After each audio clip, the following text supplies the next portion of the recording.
Hi, I'm Ruby Rose, and I'm here to talk about my queer icons.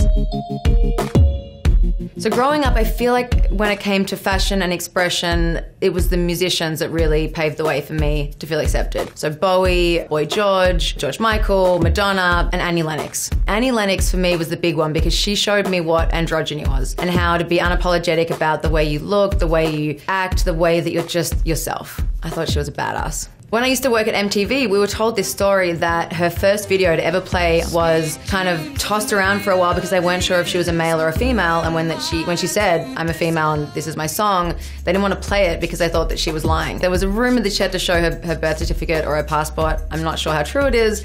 MTV told us a lot of things. It was really fun working there. I have no idea what's true and what isn't.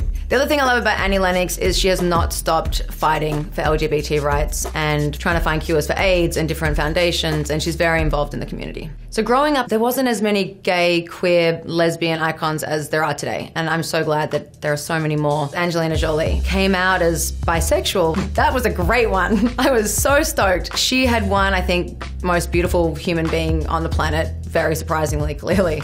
Just unfortunate face. When she was asked, what do you think about the fact that a lot of women voted for you? She laughed and said, well, I'm most likely to sleep with my female fans, which was totally an in for me. I mean, I would have been like 12, but I was like, I tick both those boxes. I'm both a fan and a female, so clearly Angelina will be my wife. But I just love the way she said it, like it was nothing. And of course it was something to me and it was something to a lot of people. But for her, it was just a throwaway comment. Angelina has always been authentic and true to herself. And on top of the amazing work that she's done as an actor and everything she's done in her life and an amazing mum, she's a political activist. She has also fought for LGBT rights. She said that she wouldn't get married until that was a right that everybody shared. So there's so many things that she does for the community.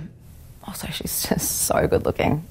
Oh, and Gia. Can we just talk about Gia for a minute? Like, did anyone watch that movie and not be gay? In fact, all of her movies, all of them, even if she was playing a straight person, I'm like, still gay. She could play a penguin, and I'd be like, gay, I am a gay penguin now.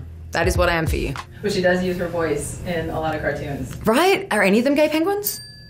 Next, I remember finding out at also like a young age, a little bit after Angelina, that Ellen DeGeneres was an out gay woman. And this made me really, really happy because Angelina, total babe, Ellen, total babe, but Ellen also super funny.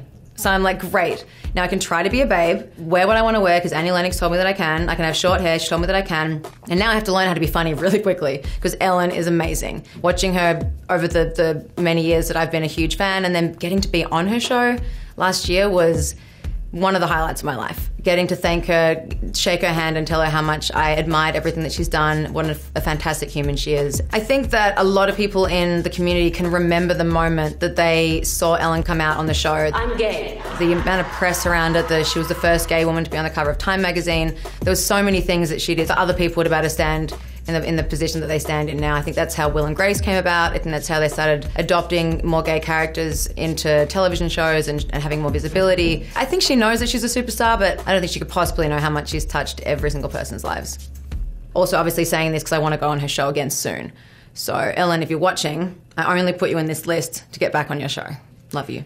Oscar Wilde, he has some of the most amazing quotes in the world that I always use. I would read his books and then I would read his poems and I would just search in the library because that's how old I am. And I fell in love. And when I found out that he was prisoned for 2 years for being gay or for them just deciding that he was gay, it was unbelievable. I didn't even know that it was illegal to be homosexual, and I couldn't believe that somebody so infamous and so successful and so talented and brilliant could be treated like that. And it really kind of opened up my eyes to how lucky I was even just at that age. I was probably 14 or 15 and I realized that we'd already grown a lot. And now to fast forward at my age now, I realize we've made huge progress. Oscar Wilde was one of the most talented writers that I've ever fallen in love with. One of my favorite women in the world, I was lucky enough to work with her on Orange is the New Black, Laverne Cox. Woo! Can you put some sound effects in where it's like, woo, yeah, make some noise, Laverne. Or you can use mine, but that was kind of annoying. Laverne is a babe. I love Laverne. She was a big fan of my short film that I did, Break Free. And as soon as I got on set, I was already so grateful to Jen Euston and Genji Cohen who write and cast Orange, but to cast Laverne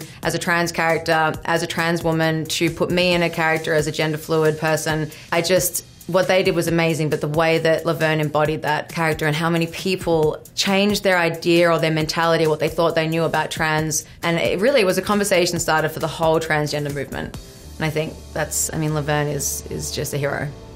I wouldn't want to stand here and say that kids being born now or being born 5-10 years ago are not going to encounter a struggle. Because even though I've watched things grow exponentially since I was a kid to literally being bullied in school, but by the time I was ready to finish in year 12, being gay became popular. Damn you, L word. Where were you 5 years earlier? And then I've also seen, depending on where you're in the world and what country and what state and what city, what your family is like, what the dynamic is like, I don't think that it's going to be erased entirely in the next 5 years, 10 years, 20 years. I think we're on the right path, and I think that it's amazing, and I feel blessed because I haven't been through what people went through before me. And I know the people after me will say the same thing, and it's just going to keep being a work in progress.